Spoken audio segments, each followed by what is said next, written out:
Alright, so welcome back everybody. So for this video, I'm going to show you guys how to play the micro game Bog.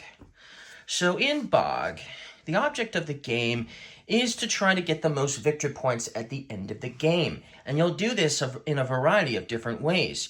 You might be able to take one of your opponent's frogs for victory points. You might be able to complete a route for victory points. You might also be able to complete a formation for victory points as well. And if the lily pads here are full of frogs, you might even get yourself a point for acquiring one of these little flies. Now, what you're going to do is you have 4 actions available to you during this game. The first action, which you have to do in the beginning of the game, because it's the only action you can take, is to play a card from your hand. Now, we're going to be playing these frogs from our hand. So the first potential action is just simply playing one of these frogs from my hand. So let's say I wanted to play this frog here from my hand. It's going to go over here on the shore. It doesn't go onto the lily pad yet because that's a separate action. Just simply advancing to the next lily pad is a separate action. So that's the first action I could take, is I could just simply play this frog, and that's all I could do for one action. Now, of course, my opponent would go next, and then they would pick a frog. Now, since they have to do their formations according to their side, we will flip the cards over on this side, just to make it easier on myself. This way, it's easier to actually read the formation upside down. So let's say he decides he's going to play this frog here on the shore, right there on the shore, and that's what he's doing for his turn, right? Now, when you play, this is a 2-player game, so the first player, since he technically has the advantage by going first, this first player only gets two frogs, but the second player will have 3 frogs to start with. And there is a way to get more frogs. Okay, so that's one potential action you could take. Now, you could play another frog from your hand and put it onto the shore. That's another allowed action that you could do, so you could do that. But here's the thing, your shore can only have 2 frogs. So if I had 3 frogs in my hand, and I wanted to put a 3rd frog here before advancing, well, I couldn't do that, because I can only take the play a frog from my hand action as long as there's space on the shore, and there's only space for 2 frogs on the shore. Just something to note. So I'm not going to do that, though. So another action I could potentially take is just simply advancing the frog to the next lily pad according to his route. So you see, each frog has a route that they must follow. You can't just simply choose the lily pads that you want to go to. You have to follow the rules and follow where this frog is going to hop from. So his starting lily pad is always going to be right here for this particular frog. And the artwork for all the frogs are different, so that's nice, right? So yeah, he's going to start here. So my second action will just simply to be advancing this frog here. Okay? That's how I would do that, okay? And then my turn would be done. So then player 2, he's going to do the same thing. He's going to advance his next frog, which is hopping to this lily pad here. Okay? Then it would be my turn. Now, there's 4 potential actions you can take. So we talked about the first 2 already. The other action that you can take, the third one you could take, is completing a route. What does that mean? Well, they have a route that they must follow. Once this frog makes it to his final lily pad, he can't advance any further. So once this frog hops from here to here to here to here, he can't go anywhere else, and he just stays there until I decide to take the action, complete a route. Okay?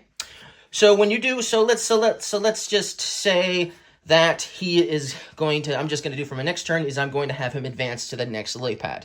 So that's what I'm going to do. I'll have him advance here. Now there's a fly here. So whenever you place a frog onto a lily pad that has a fly, you'll take the fly off first, put your frog there, and then you'll do one of 2 things. First, you're going to draw a new frog. So you can draw one of these face-up frogs, or you can just blindly draw a frog from this little deck of cards here. Now, this is the only way you'll get more frogs, and believe me, it's a bad thing if you run out of frogs in this game. You're always going to want to have more frogs. So let's say I did that, and now I'm going to take this frog here. Okay, so I'll take him, put him into my hand, and we'll replenish the face-up draw pile. Now, the way the game will end is when there are no more frogs. Well, one of two ways, okay? The game will end one of two ways. Either the game will end when all of these frogs are no longer here. So there's no more frogs here to take. No frogs here, no frogs here. That's one way the game will end. And then you just tally up your scores, okay? And whoever has the most points would win. But, however, there is a second way that this game will end. If a player is unable to take the first action, the second action, the third action, or the fourth action on their turn, which we haven't talked about yet, but if they can't take any of the 4 actions, none at all, they automatically lose the game. That means the other player wins. So it's a really bad idea to run out of frogs. You're definitely going to want to try to take frogs that go on routes that allow you to get these flies so you can get more frogs. Which is another cool thing, because you see, this fly here, I now have the option to move this fly to any lily pad I want as long as it's not occupied by another frog or another fly. So let's see here. I want to think strategically here. So where would be a good place to put it? They're both going to start in the middle lily pad here at some point. So you know what? We're going to put this fly here. Now you can kind of see the formation that your opponent is going to do too. And, you know, strategically place it in a spot where he isn't going to be landing anytime soon as well, potentially. Because I can see his route clear as day. See? He's going to go from here to here to here and then here, for instance. And that's visible information. What my opponent's going to be doing with his frogs is visible, okay? As soon as he plays it, puts it over here, it's visible to me, and I can follow his route and carefully guide my frogs to their location. And that's evident. That's very important to know, because you know what? On my next turn, my frog is going to want to move here, right? Or his frog is going to want to move here. So like, for instance, on his next turn, if he decided to go here and get himself a fly moved and then a frog, he could do that. But the problem is that he also knows that my frog is going to go there next. So does he do that and lose his frog? I mean, it's a dilemma. Does he take that so he can get a new frog? But then he's going to lose that frog.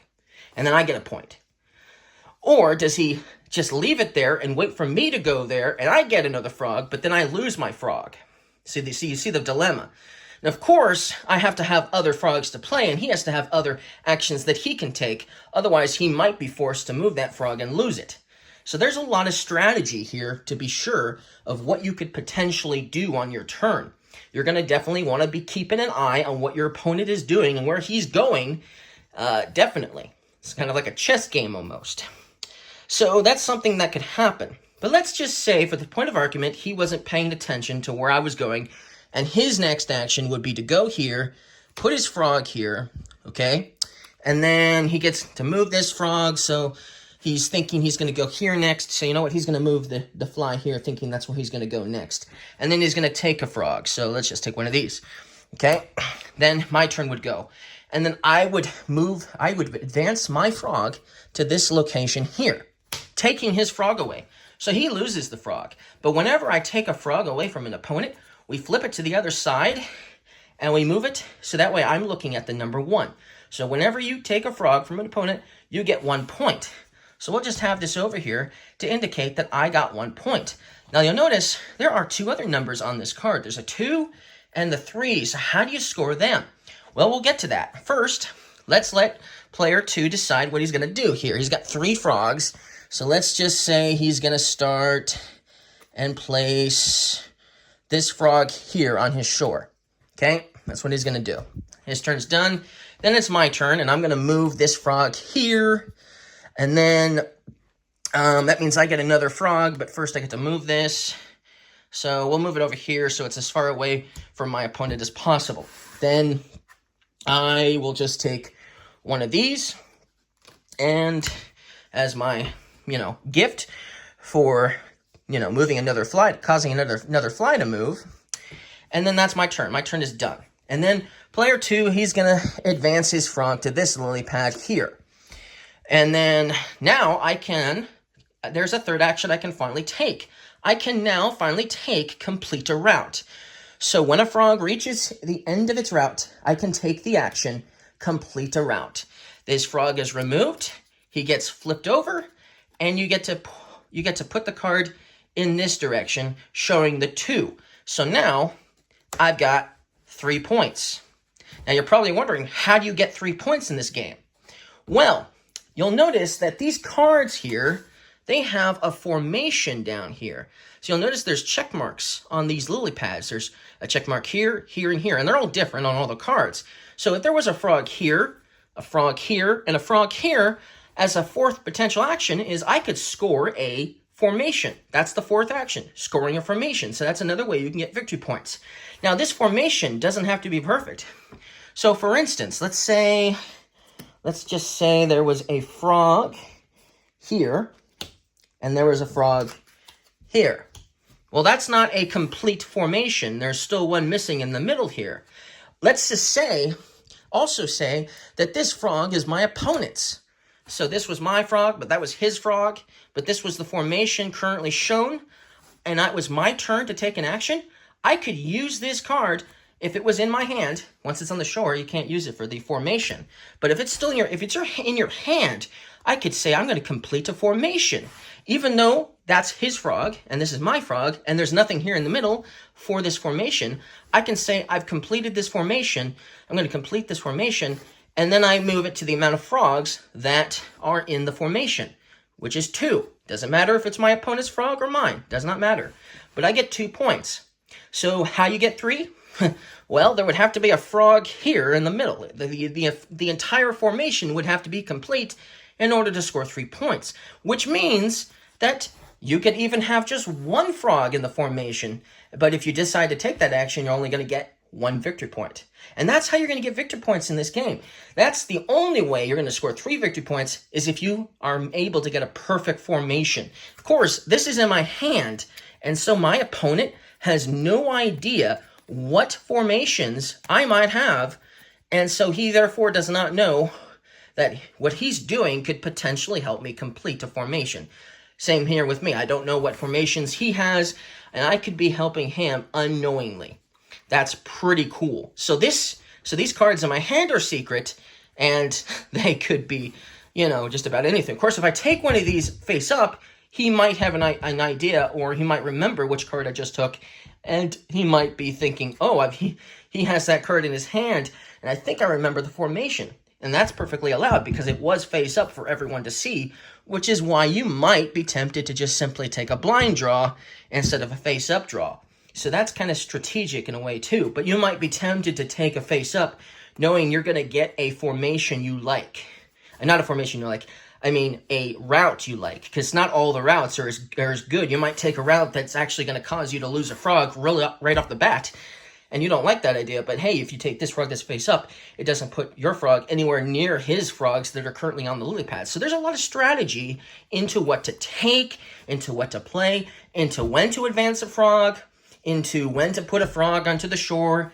There's a lot of variety. Now, whenever you move a frog, that's going to cause a fly to move, and the fly has nowhere to go, meaning it can't go onto any of the lily pads because they're all full of either frogs or flies, then you remove the fly from the game, and then the player who removed it from the game gets to put it over here with his face-up points, and it counts as 1 more point for that person, for that player. So that's another way you can score points. So that's pretty much everything you need to know in order to play this game. I hope you guys liked this how to play video, and I'll see you guys in the next one. Bye!